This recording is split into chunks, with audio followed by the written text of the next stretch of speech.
In my last video, I shared with you guys how I'm saving over 50% on my salary, and you had so many questions in my comments. Today, I am here to share with you 7 things I stopped doing so that I can be able to save over 50% on my salary. Let's get into it.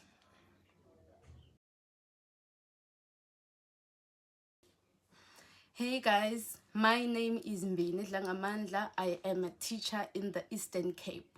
In this channel, I talk about finances. If this is the content that you are interested in, please subscribe and press a like button, please, pretty please. Okay, in this video we are going to talk about the things that I stopped doing, or rather I stopped spending money on, so that I can be able to save over 50% on my salary as a teacher in the Eastern Cape. Okay, we have 7 things that we're gonna look at. Number 1, taking debt. Guys, I stopped taking debt. I don't take debt anymore. I had debts when I started working in my first year. 9 months into a working industry, I was into debts. I bought myself a car using debts. I took clothing accounts, all those kind of debts. I had loans, personal loans, that were debts that were consuming my income. But I decided that, you know what, let me pay off all these debts. After paying all the debts off, I decided, you know what, I am not going to take debt anymore, so that I can have this salary to myself, so that I can be able to save. You know, guys, because the debts that I was taking were not good debts.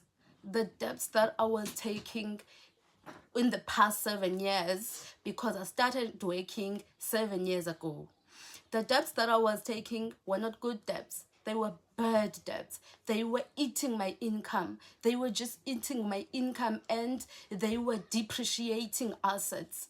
They were not making money for me. And I decided, you know what? Unless in future I take a debt that will generate me income, that will pay for itself, then I can take debt. But for now, let me just stay away from debts, so that I can be able to save and reach my next goal. Number 2, it's traveling. Guys, people who know me will know that I love traveling. I love traveling. You know, from the past 7 years, I've been traveling all over South Africa. This is just in me. I don't even mind doing it alone. If I don't have a travel partner, I would go alone. I love traveling. I still love traveling, né? But for now, I just put it on pause. I just stopped traveling, because I also realized that, you know, I've been traveling. I've traveled South Africa. Most of the places that I wanted to go, I've been to. I've been to Houten, I've been to Cape Town, I've been to Joburg, I've been to East London, I've been to Tsitsikamma, I've been to so many places, hole in the wall, all the places that I wanted. I've been to Durban. My first vacation when I started working, I went with friends to Durban. So I've traveled, guys, and I was traveling without debt. I would save from my salary. I would save for the whole year, and in December I travel. Okay, I would save, and in June I travel. I love traveling. Traveling is in my blood. I still love traveling. But you know what now? I want to travel abroad. And for me to travel abroad, I will need money. Hence, I decided, you know what? Let me stop traveling just for now, just for 2 years, for 3 years. Let me just stop traveling, like stop taking vacations, you know, so that I can concentrate on my saving goal, you know.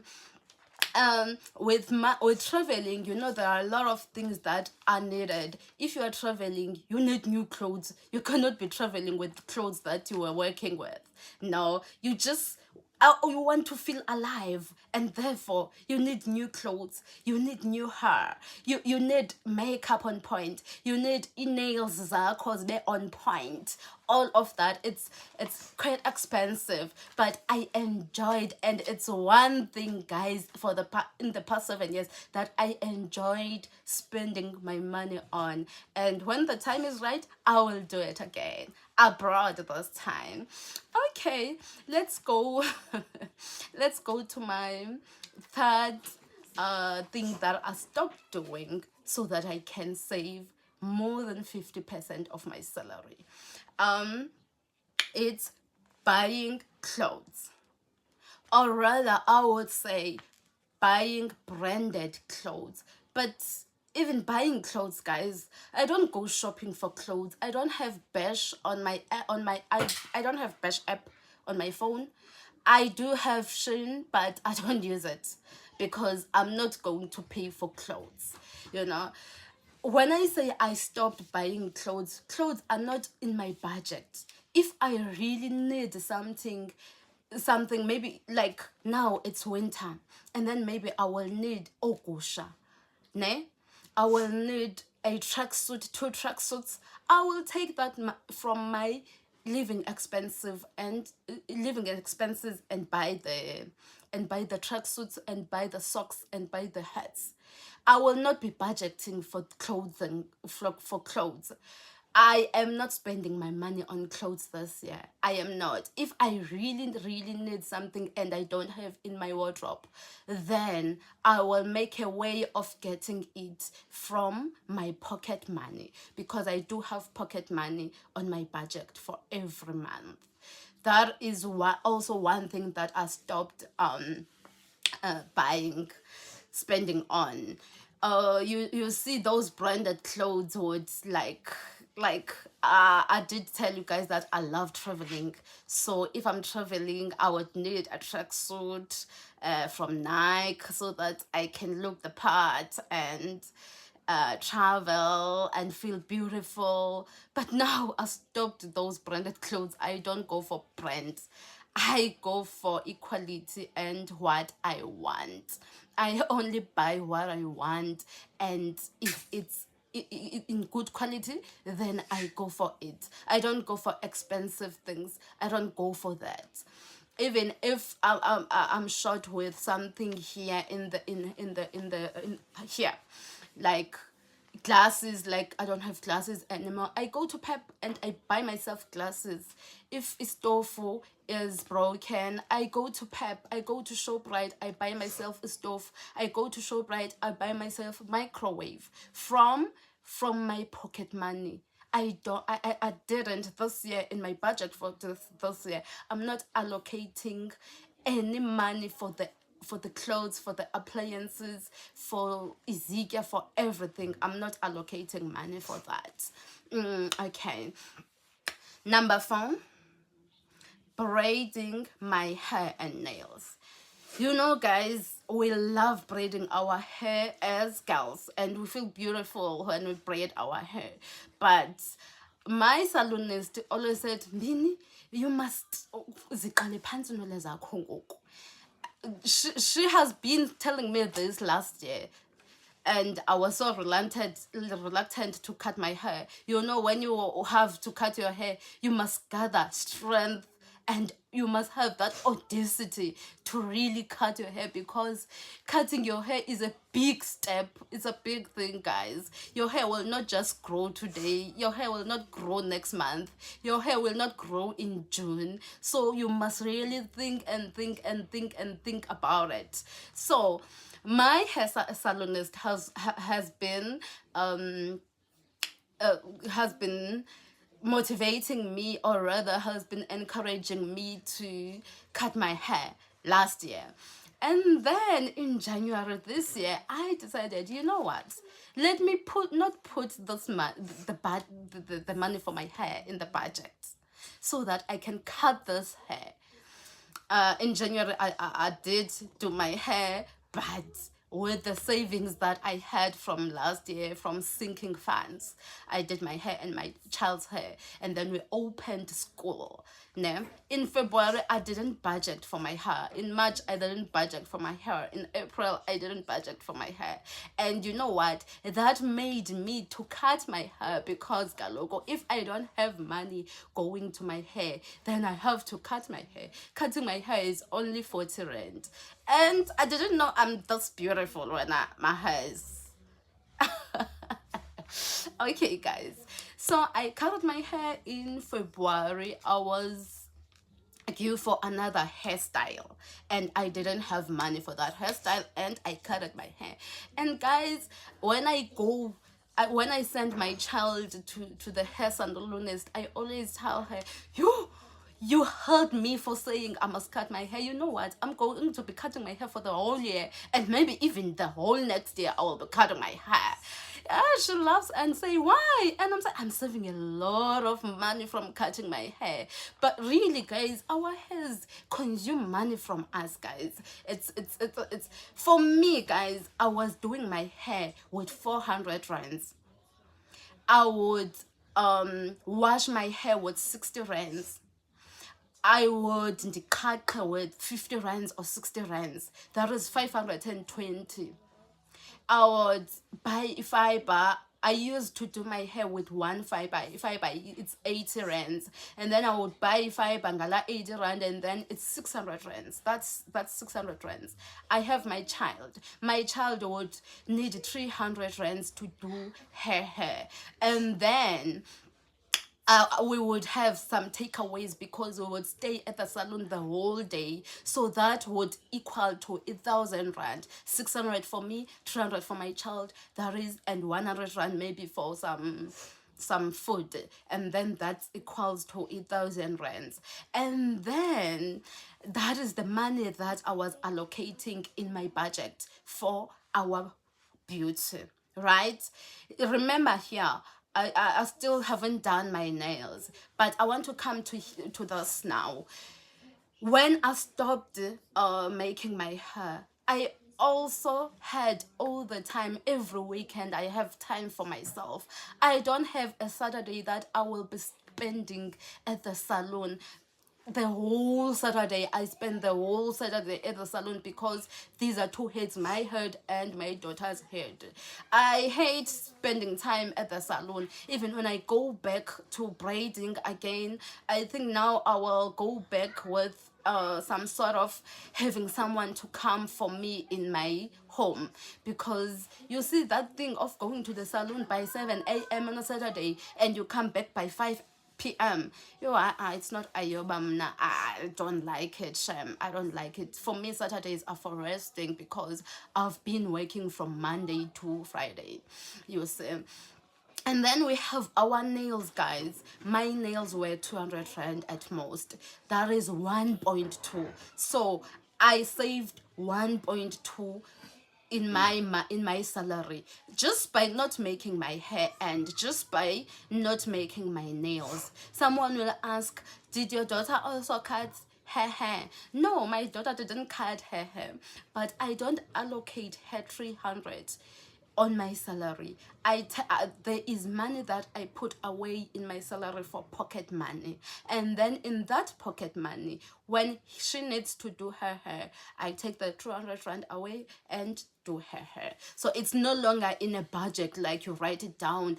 My daughter's hair, 300 rands. Nah, 300 rands, I just take it from my pocket money, you see. And it's very easy for her to do her hair. It's 2 hours at most, so it's very easy. I don't have to go to the salon and stay the whole day at the salon, and I can leave her at the salon for that 2 hours and go shopping if I want to shop, or go do other things if I want to do other things. So this also made my life very easy because I don't have to worry about spending the whole day at the salon.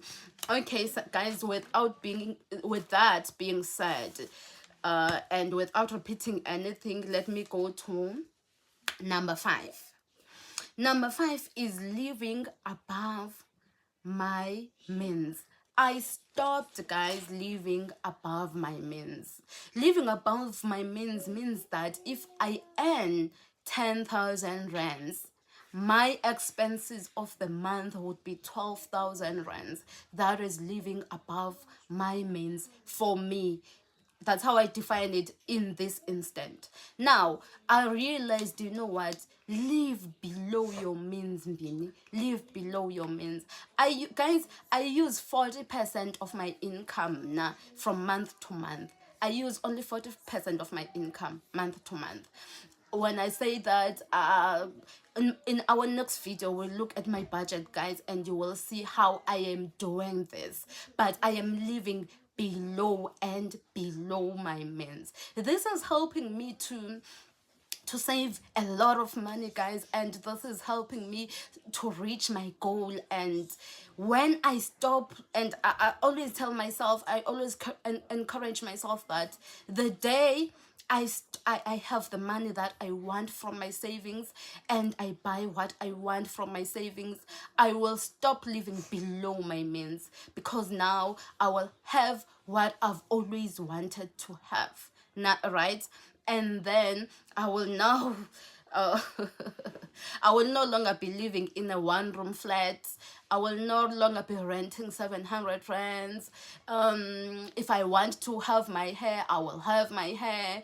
If I want some type of clothes, some type of kettles, you know, I will no longer have to buy a kettle at ShowBright. No, now if I want a kettle for 2.5, I will do that, because the money will be allowing me to do that. I will have reached the financial freedom, which for now I am striving to reach. You see. So right now, guys, I'm living below my means, and I am very happy with that. It's not like I'm like this. No, I'm not like this. You know what makes me like this? It's the debts.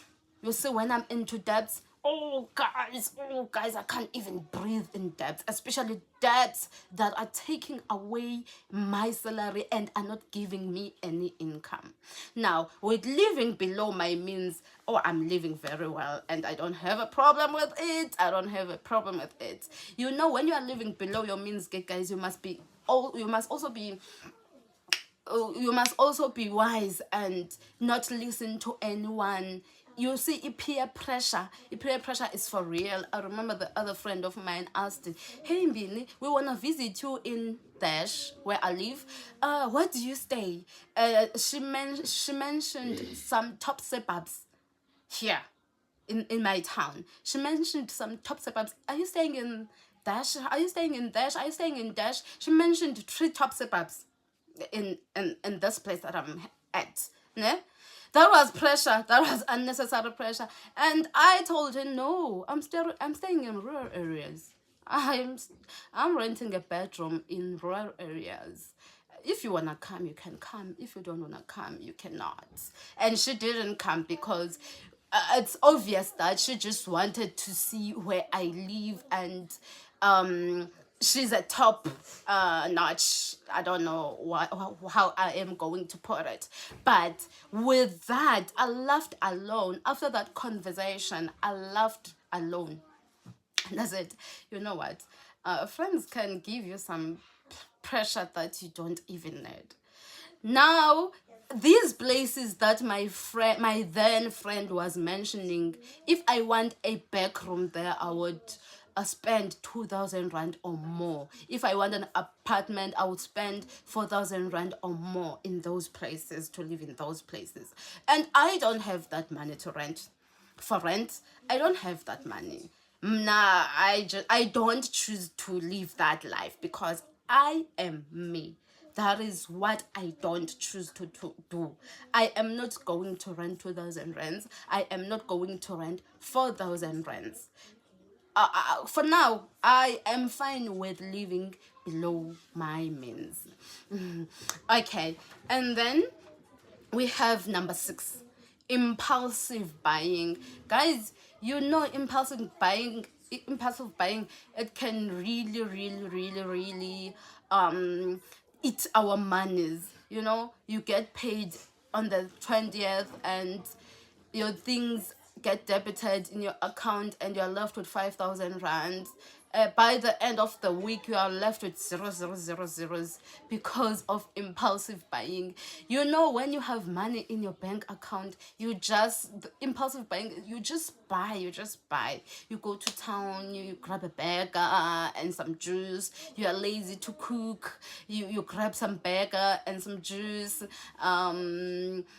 You don't feel okay. For me, even if I'm stressed or something is just bothering me, I would just take money and buy myself a clothing item, even if I don't need it. Even if I have some things in my wardrobe, I would just, guys, take money and buy something nice for me, some clothing item for me. That's impulsive buying because I didn't plan for that. I didn't budget for that item, and it's eating my money. And then by after a week of getting paid, now you don't have money. Even if you can have money until another payday, ne? But impulsive buying, it's our money. It's our money in such a way that we don't even notice it. But when you sit down and you open your app and you open your statement and you write down all the expenses for that month, you say, no, man, no. If I didn't do impulsive buying, I would have saved 1,000 rand this month. That's what I did, Kemna. And I said, you know what? You see, these takeaways that I'm eating every day when I feel like it. Now I'm working in rural areas, but these rural areas are just next to town. So it's very easy for me to go to town, grab something for lunch, and then go to work. I don't become late at work because it's just near. uh and then when I counted the monies that I spent on these takeaways, it was a lot of money. It was a lot of money because when I'm buying myself something, I also buy for my kid, even if she's going to eat after school, because I cannot buy for myself alone.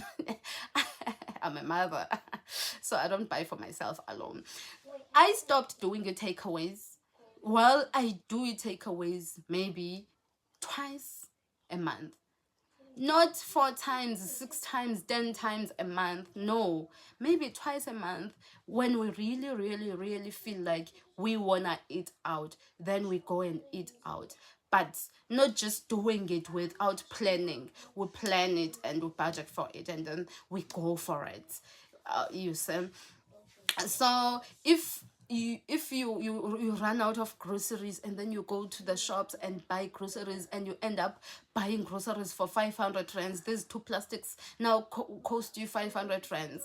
That's impulsive buying because you didn't even plan, you didn't even budget for these 500 rands. So with impulsive buying, I said bye. Let's move on. Number 6, it's paying for the gym. I stopped, guys, paying for the gym. I don't go to gym anymore. I used to go to the gym. It was so good because, you know, when you are going to the gym, it's not your physical body only, and also your mental health, and also, you know, you just get peace of mind at the gym. But I don't pay for the gym anymore because by the end of last year, I was not going to the gym anymore. I think it's 4 months that I paid, but I didn't go even one day of a month. I didn't go to the gym.